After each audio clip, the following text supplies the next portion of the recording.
ko bilang Public Relations Officer ng aming Student Council.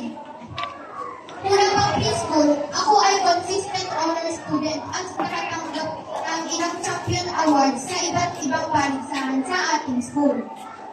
Sa mga karanasang ito, natutunan ko ang sipag, disiplina, at tamang pagkikipag-ugnayan. Bilang inyong PRO, pangako ko na maging boses ninyo ako at makikinig sa inyong mga nais na mungkahi at magbahagi ng mga mahalagang balita at sisiguraduhin na ang bawat estudyante ay maririnig at magbibigyang pansin.